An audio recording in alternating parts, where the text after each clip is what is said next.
Baik, Assalamualaikum warahmatullahi wabarakatuh. Perkenalkan, nama saya Indra Maulana dari kelas PJKRD dengan NIM 200301501088. Pada video kali ini, saya akan menjelaskan PowerPoint yang saya buat dengan judul Asas Pengembangan Penjas di Sekolah dengan mata kuliah Filsafat Penjas dan Olahraga. Pertama, pembahasan.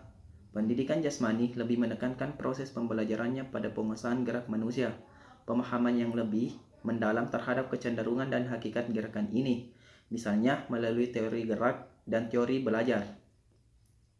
Maka memungkinkan guru lebih memahami tentang kondisi apa yang perlu disediakan untuk memungkinkan anak belajar secara efektif. Pendidikan teori belajar, kognitivisme, menguat fakta melakukan proses pembelajaran penjas tersebut.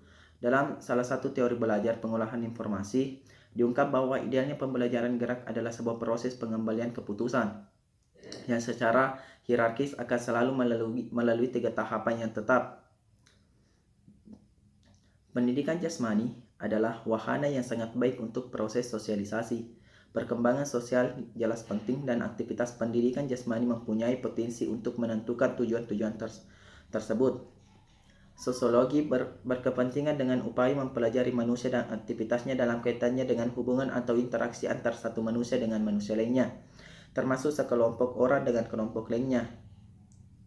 Dikaitkan dengan landasan tersebut, seorang guru penjas sesungguhnya adalah seseorang sosiologis yang perlu mengetahui prinsip-prinsip umum sosiologi agar mampu memanfaatkan proses pembelajarannya untuk menanamkan nilai-nilai yang dapat dikembangkan melalui penjas. Guru yang mengerti sosiologi dalam konteks pendidikan akan mampu mengembangkan minimal 3 fungsi. Yang pertama, pengaruh pendidikan pada institusi sosial dan pengaruh kehidupan kelompok pada individu. Kedua, hubungan manusia yang beroperasi di sekolah yang melibatkan siswa, orang tua, dan guru. Tiga, hubungan sekolah kepada institusi lain dan elemen lain masyarakat. Dua, pola pertumbuhan dan perkembangan anak. Perkembangan ke arah memanjang dan ke arah tepi. 2. Gerak kasar dan gerak halus. 3. Bilateral ke unilateral. 4. Diferensiasi dan integrasi. 5. Filognetik dan ontogenetik. Dorongan pasar anak-anak. Dorongan dasar adalah suatu keinginan untuk melakukan dan menghasilkan sesuatu. Dorongan tersebut niscaya mengarahkan pengembalian kurikulum pendidikan jasmani dan untuk menciptakan program yang sesuai dengan sifat-sifat anak. Berikut ini akan dibahas secara selintas tentang dorongan-dorongan tersebut. Poin pertama, dorongan untuk bergerak.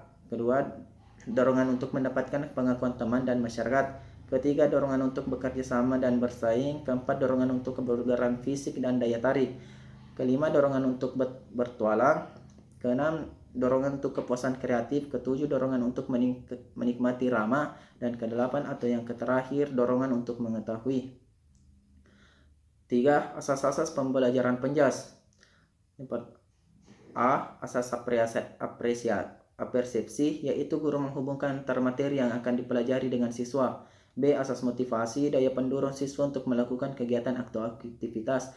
C. Asas aktivitas, prinsip dasar pembelajaran di mana guru memberikan kesempatan seluas-luasnya kepada siswa.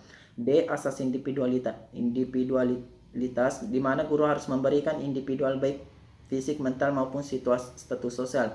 E. Asas peragaan, di mana guru harus memerankan tugas-tugas gerak yang akan diajarkan. F. Asas modifikasi, di mana guru melakukan perubahan baik terhadap alat peraturan. G. Asas pengulangan, memerlukan pengulangan karena semakin sulit materi maka semakin sering melakukan pengulangan agar siswa dapat mengerti. H. Asas evaluasi, proses untuk melihat seberapa besar tingkat kemajuan belajar siswa. Yang keempat, hubungan pendidikan jasmani dengan bermain dan olahraga. Dalam memahami arti pendidikan jasmani, kita juga mempertimbangkan hubungan antara bermain dan olahraga sebagai istilah yang lebih dahulu populer dan lebih sering digunakan dalam konteks kegiatan sehari-hari. Pemahaman tersebut akan membantu para guru atau masyarakat dalam memahami peranan dan fungsi pendidikan jasmani secara lebih konseptual. Baik, hanya itulah yang saya sampaikan. Wabillahi taufiq wal hidayah. Wassalamualaikum warahmatullahi wabarakatuh.